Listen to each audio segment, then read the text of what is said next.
But what I'm going to talk about is something I genuinely feel that many of us instinctively resonate with. As I said, I have 4 young, growing adults in my house. I have nieces and nephews. I don't want them to live in a world of hate, and I don't want them to live in a world where they feel targeted because of their religion. That may be a religious identity, that may be a religious practice, or what have you.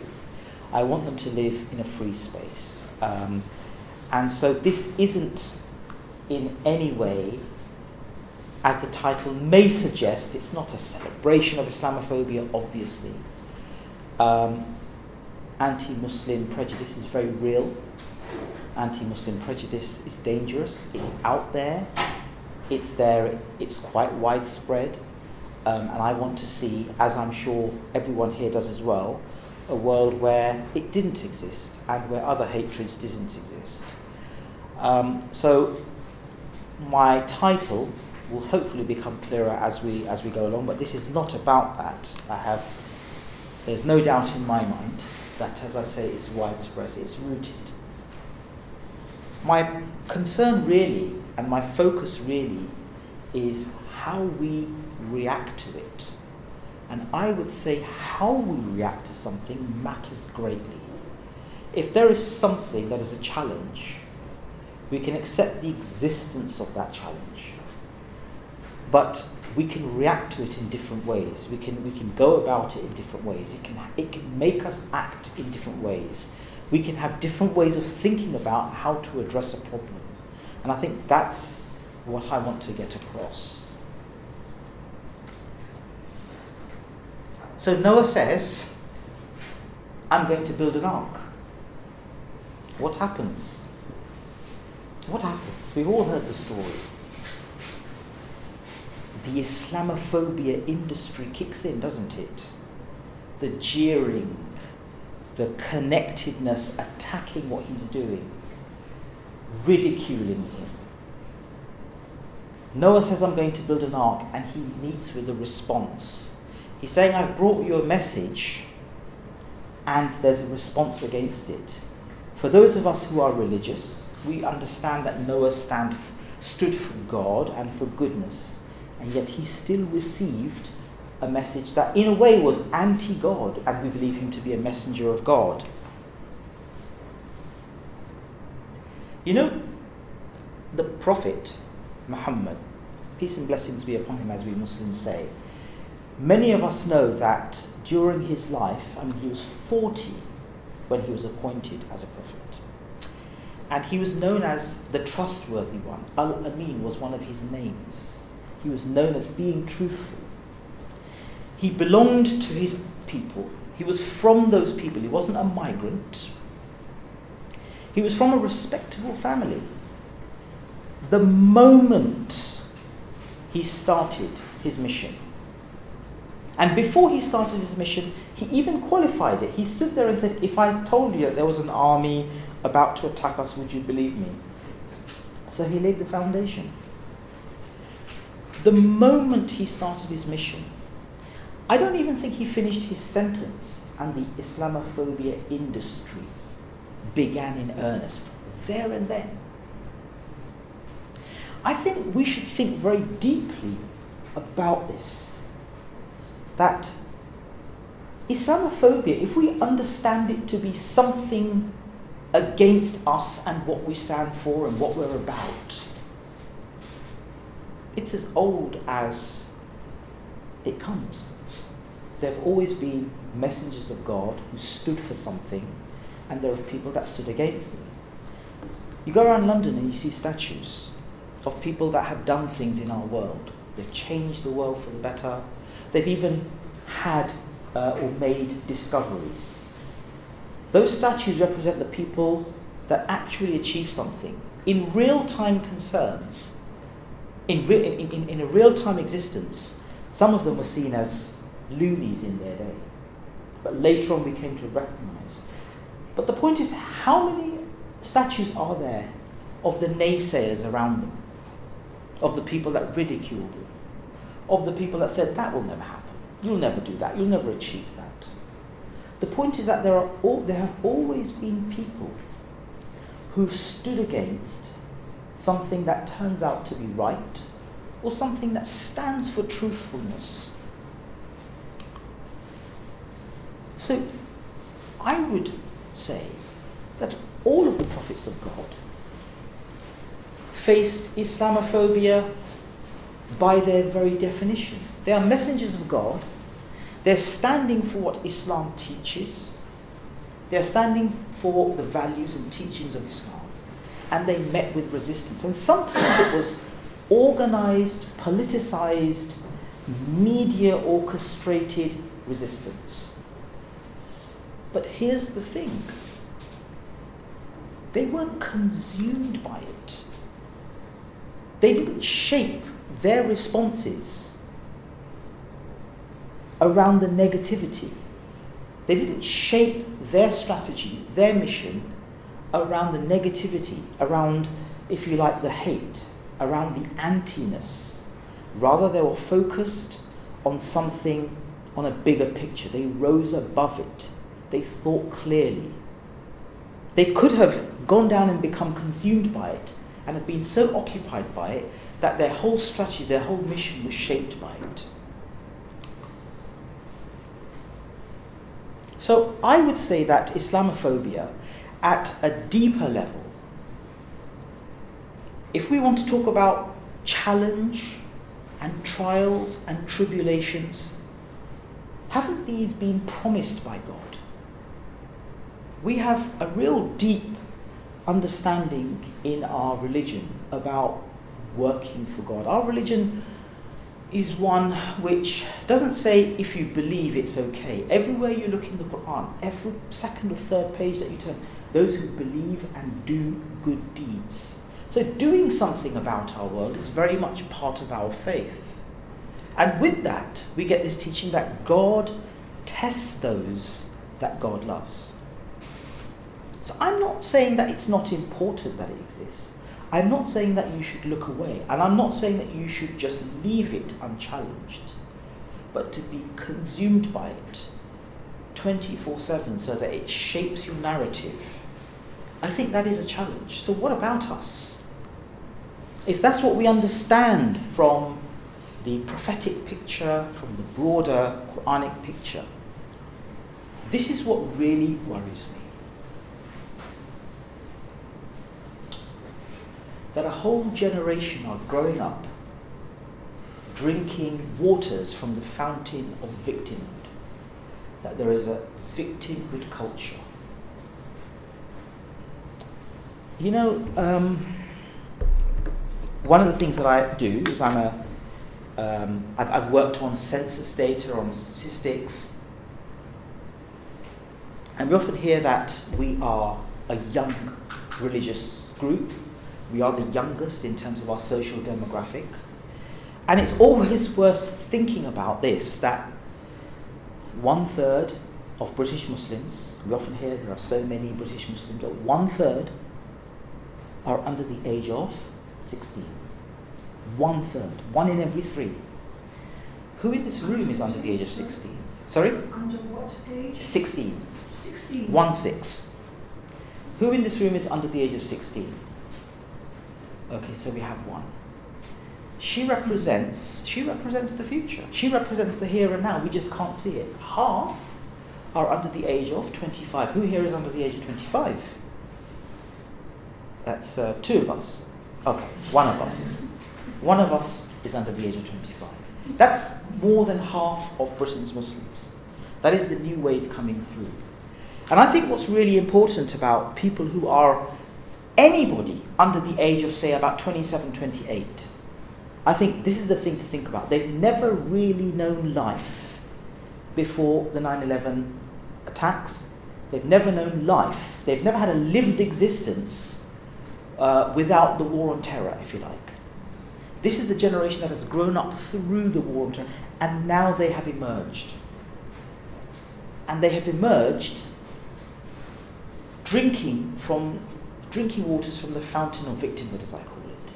The moment they wake up, they're surrounded by this bubble of structural discrimination, and the system is in it for us, and the government is in it for us, and everything is cocooned in this bubble. We often talk with pride about the great Muslim world and the great Muslim times and how there was a great civilization, an Islamic civilization, and it's true. Was that built on negativity and victimhood? No, nothing ever great is built out of victimhood. So if that's the soil, then what's going to grow out of that? And that, I think, is something we need to think about deeply. And if you're a parent like myself, you think very carefully about nurturing young people. But at a broader social level, we are the parents of this generation. What are we doing? How much are we feeding this water with this negative current? And what's going to happen? What can we expect to grow against what do we want to see grow? I know what we want to see grow. We want to see people who are confident, successful, carry their Islamic values, are seen as protectors of society, are seen as contributors to society, who actually achieve in society, who actually give back to society, who are strong. That's what we want to see. We know these things. But how well do these two match up? What can we expect if we soil the waters with victimhood? What is actually going to grow? And this is something that I think is deeply concerning. Now, I've completed with some colleagues of mine this research, and this is just one of the publications where for the best part of the previous year, and for something like 18 months, we were visiting countries across Europe. And in this research exercise, which was quite broad-based, we sat with and spoke to young people and young adults who were Muslims in very plural and mixed societies from 11 or 12 countries if you count the UK, and some other countries as well where there were kind of like mixed communities. But let's just focus on mainland Europe and on Britain. And it was really interesting to see the kind of patterns of narratives that were emerging. And you could see these clear patterns. And one of the things that emerged was that in Europe, although they in some countries they had such barriers against their being able to live as Muslims that we would find astounding, and yet despite that they weren't nearly half as angry as some of the Muslims that I spoke to in Britain. Now, these can be seen in both ways because we have freedom of expression here as well. We live in a culture where we can express our angst. But I think one of the most clearest of patterns that came through that was that all across Europe, and I'm talking about young people that I met from Bosnia, Bulgaria, Poland, Germany, France, Italy, Norway, Spain, I may have forgotten some other places, they saw Britain and the British Muslim experience and the case of British Muslims. They saw Britain as a place that some described as a political paradise. They felt that in Britain you have all of the opportunities. You have freedom like you wouldn't like we can't even touch. You have opportunities. They were very, very praiseworthy of London voting for a London mayor and the symbolism of that. But also a lot of them had lived experiences. They came here, they spent a few weeks here on different programs. They said, I never felt freer. They saw Britain as opportunistic, as open, as welcoming, as free, as supportive. And yet, when I spoke to many of their British counterparts here, what did they say? They saw themselves surrounded by structural discrimination and, Islamophobia, and a government against them, and a media against them, and a whole culture of anti-ness. And I found this difference in perception between how Muslims, many of them, wake up and look out of the window here and how Europeans are seeing it. This stark contrast, I found this very interesting, very clear, but also deeply worrying, if I'm very honest with you. Because if you get up in the morning and you open the door and you do not see opportunity and openness and freedom, if what you see is, here is a world that's against me, what's that going to do to your mind, your thinking? Which leads me to believe that I think one of the greatest challenges for us is the space between our ears, our thinking. And that, again, isn't to say that anti-Muslim prejudice is not real. It is very real. It's how we're responding to it. For me, look, the existence of Islamophobia is no news at all. I've been to sort of conferences and talks where, all they're doing is describing its existence and how it's it's networked and who's talking to who and who's rubbing shoulders with who. That's no news at all.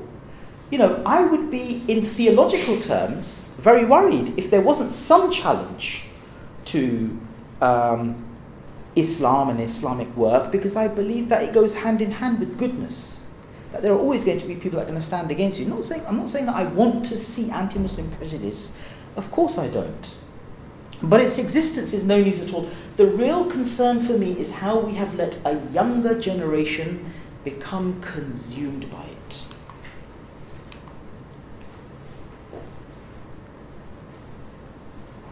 Many of you will recognize that it's the most repeated line in the Quran.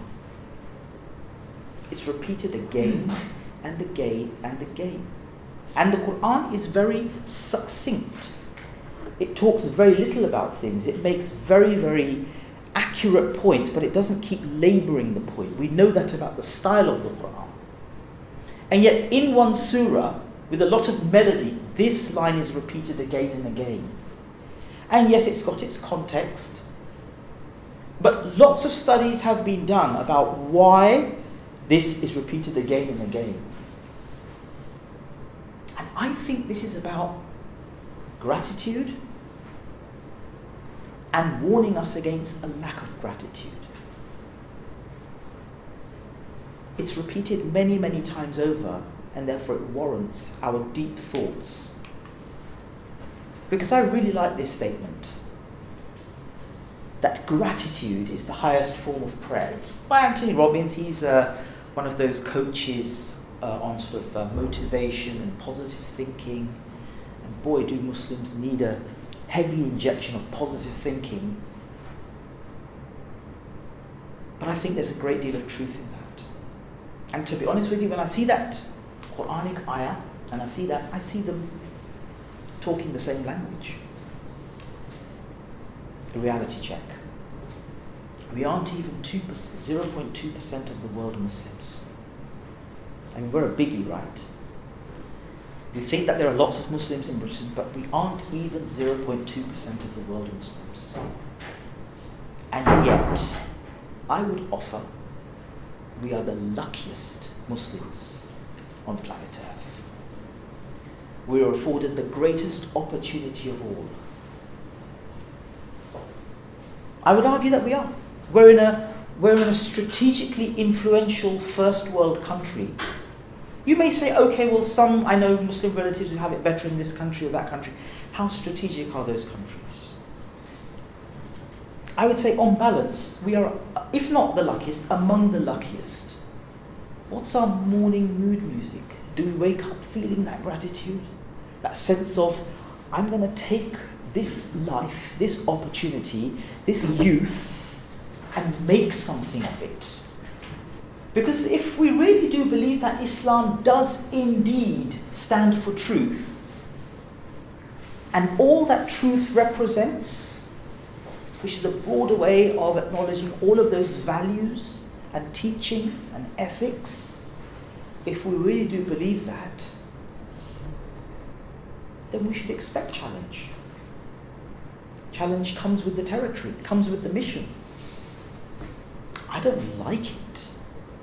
but to be consumed by it and to let that occupy the spaces of our mind and become magnified in our mind in terms of our psychology, in terms of our ethos, in terms of our outlook, not in terms of the reality of it, I think is damaging.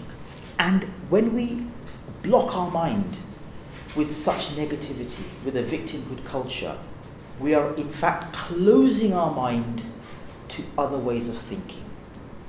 Because Islam is about giving. It's about doing for others. It's about standing for causes. The prophetic mission isn't understood as me, us. Let's gain as much of the cake as we can get for ourselves. We have a rich heritage of this. The natural position of Muslims is to be the protectors of others. We are so great in number, we have this heritage.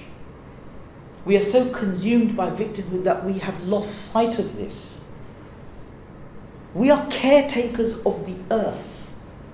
We are protectors of other people. We think about others before we think of ourselves. We have it in our culture.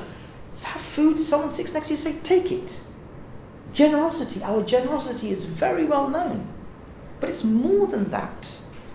Our very being, our very presence is about protecting others. The presence of Muslims should mean a feeling of safety. It means that where Muslims are around, you feel safe.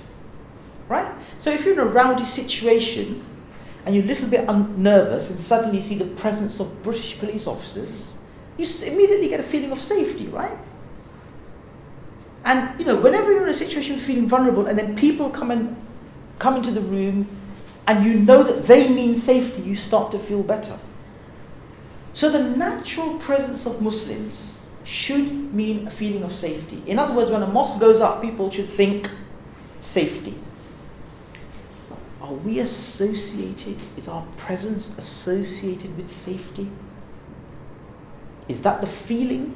Is that the connection? I would argue that if it's not that, we are getting it very wrong.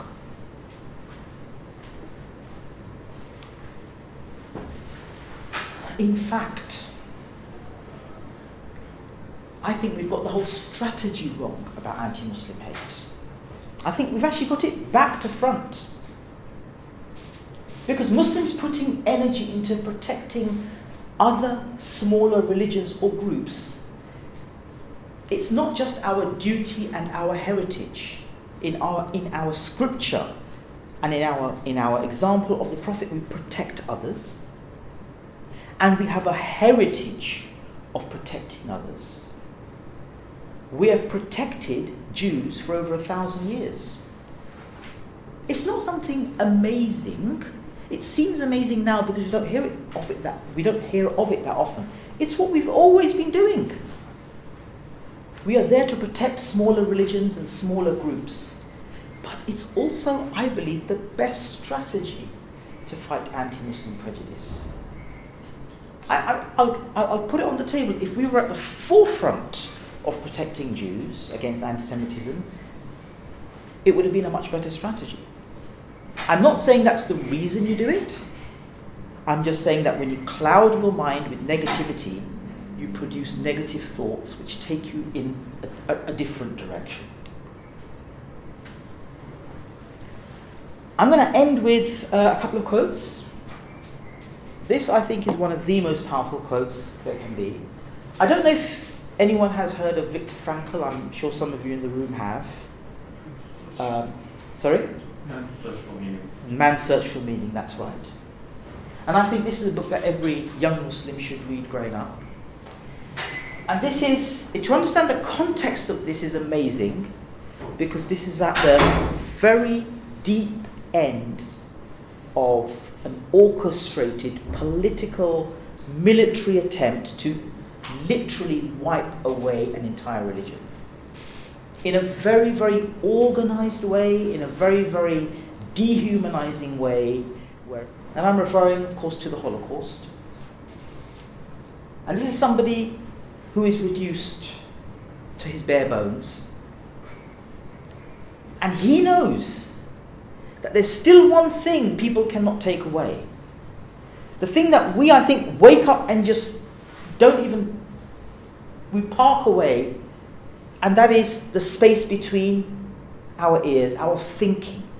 And he calls it the last of human freedoms, to choose one's attitude here in any given set of circumstances. Well, I can tell you, I've been to Europe, and we have it the best. And yet somehow we wake up and we think the world is against me. And we say it full of health, living with every legal protection, with opportunities, and I still believe the majority of people would join us, much more effectively perhaps, in standing against anti-Muslim prejudice if we thought about it differently as well.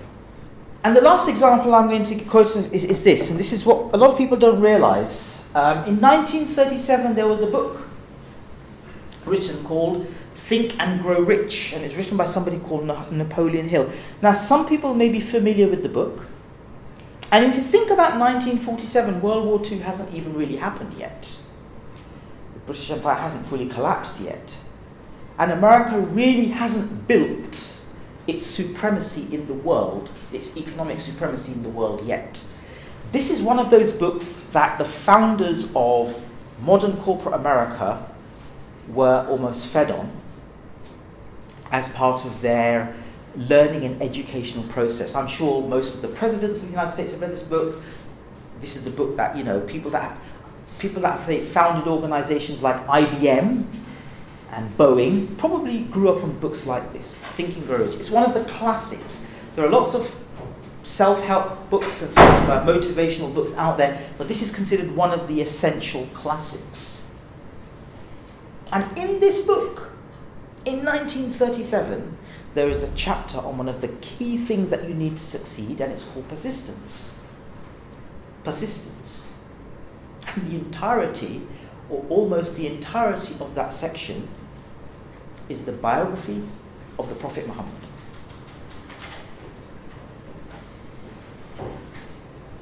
Consider, for example, the strange and fascinating story of Muhammad. This is business text, ladies and gentlemen. Analyze his life, compare him with men of achievement in this modern age of industry and finance, and observe how they have one outstanding trait in common: persistence. And yes, we can do takbir, Allahu Akbar if we want to, if that makes us feel good. But you know what?